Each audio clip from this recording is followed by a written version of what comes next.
19 జనవరి 2024 ఈరోజు శుక్రవారము. నక్షత్రము అశ్విని నక్షత్రము.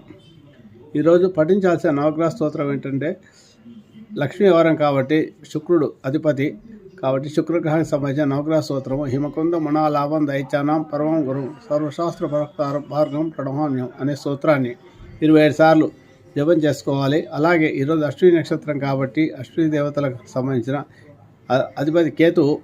ఈ కేతు గ్రహానికి సంబంధించిన నక్షత్రం పలాశ పుష్ప సంకాశం తారకాగ్రహం అస్తం రౌద్రం రౌద్రాత్మకం తం కేతుం ప్రణహామ్యం అనే స్తోత్రాన్ని 27 సార్లు జపం చేసుకోవాలి. ఈరోజు లక్ష్మీవారం కాబట్టి లక్ష్మీదేవిని ఆరాధిస్తే మంచి ఫలితాలు లభిస్తాయి. కనకార స్తోత్ర పారాయణకు కూడా మంచి ఫలితాలు లభిస్తాయి. లక్ష్మీ అష్టోత్తర స్తోత్రం కూడా పారాయణ చేసుకోవచ్చు. అలాగే ఈరోజు రాత్రి సాయంత్రం కూడా లక్ష్మీదేవిని ఆరాధిస్తే మంచి ధన విషయంలో ఇబ్బంది లేకుండా అందరికీ కనకవర్షం కురుస్తుంది.